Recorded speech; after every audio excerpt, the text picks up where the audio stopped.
Hello everyone, आज हम जो है रिस्पॉन्सिबिलिटी अकाउंटिंग का लास्ट टॉपिक करने जा रहे हैं, जो है हमारा परफॉर्मेंस इवैल्यूएशन। तो किसी भी बिजनेस ऑर्गेनाइजेशन में जो परफॉर्मेंस इवैल्यूएशन है वो एक इम्पॉर्टेंट टेक्निक के तौर पे जो है मैनेजमेंट के द्वारा यूज की जाती है। फंक्शनल एरिया में जो भी काम जो है मैनेजमेंट कर रहा है उस एरिया में जो है परफॉर्मेंस इवैल्यूएशन काफी इम्पोर्टेंस रखती है।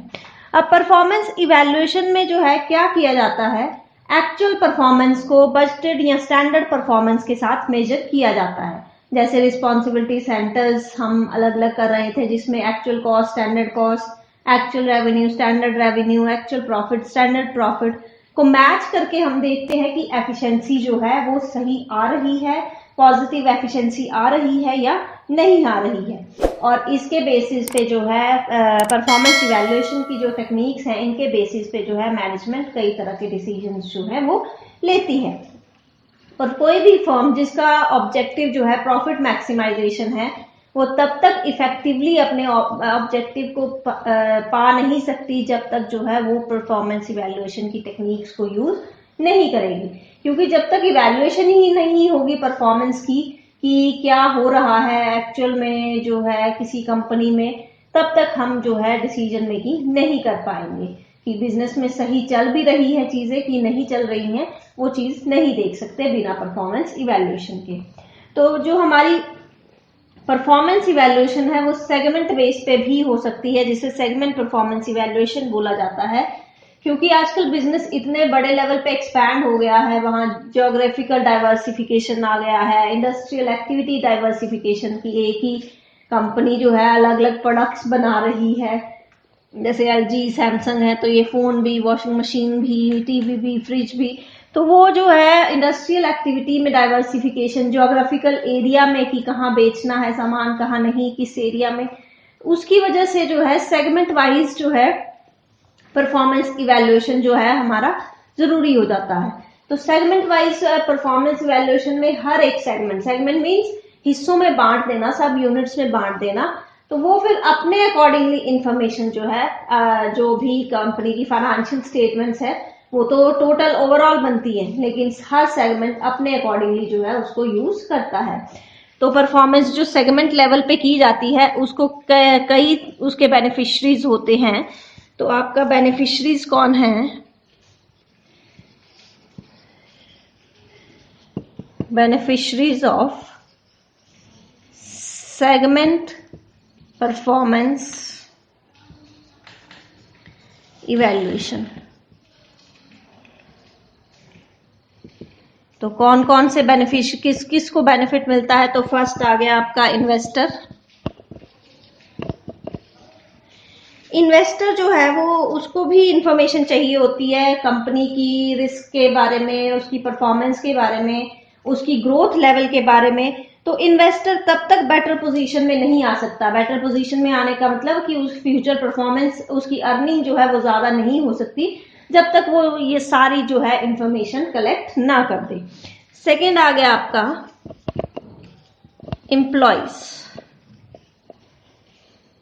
कि एम्प्लॉयज या सभी तरह के वर्कर्स जो हैं वो भी उतने ही इंटरेस्टेड होते हैं परफॉर्मेंस इवैल्यूएशन में जितने की मैनेजमेंट। क्यों? क्योंकि इनकी फाइनेंशियल तौर पे फाइनेंशियल सिक्योरिटी या फिर जॉब सिक्योरिटी जो है वो उसी पे डिपेंड करती है। थर्ड आ गया आपका मैनेजमेंट। मैनेजमेंट के लिए तो सबसे ज्यादा जरूरी है परफॉर्मेंस इवैल्यूएशन करना, क्योंकि इसी इवैल्यूएशन के बेस पे जो है मैनेजमेंट फ्यूचर डिसीजंस लेती है। नेक्स्ट आ गया आपका गवर्नमेंट एजेंसीज।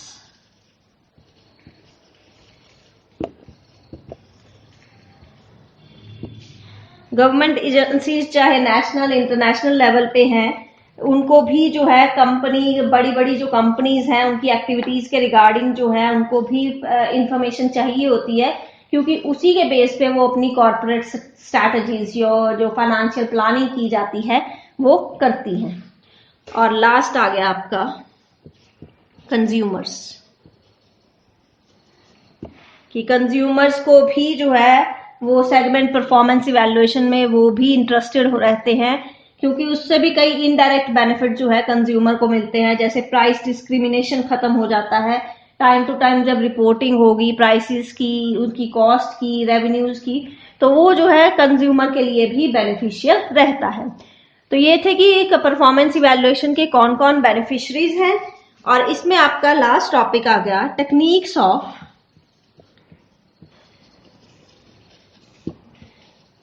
Performance evaluation.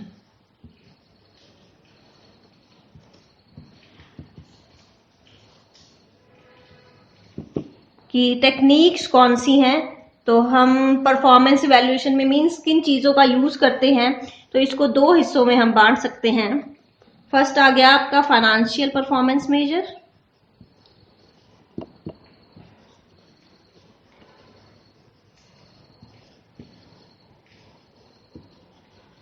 और सेकंड आ गया आपका नॉन फाइनेंशियल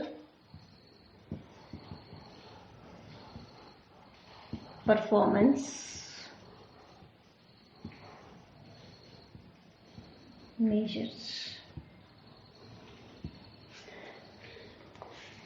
फाइनेंशियल मेजर्स में जो है आपका ऐसा कोई भी जो मॉनेटरी टर्म में जो है, जिस तरह की आप टेक्निक्स यूज करते हो, जैसे आपने बजटरी कंट्रोल यूज किया है, रिस्पॉन्सिबिलिटी अकाउंटिंग है, वेरिएंस एनालिसिस है, स्टैंडर्ड कॉस्टिंग है, इसमें भी आप क्या करते हो स्टैंडर्ड कॉस्टिंग, वेरिएंस एनालिसिस में, बजटिंग में, कि एक्चुअल को बजटेड के साथ जो है वो मेजर किया जाता है, कंपेयर किया जाता है, और अगर कोई नेगेटिव है या पॉजिटिव परफॉर्मेंस आ रही है तो उसके अकॉर्डिंगली एक्शन लिए जाते हैं। तो परफॉर्मेंस फाइनेंशियल परफॉर्मेंस मेजर्स में रेशियो एनालिसिस, इसके अलावा आपका transfer pricing policy, return on capital employed, ये सारी टेक्निक्स आप ऑलरेडी जो मैं बता चुकी हूँ।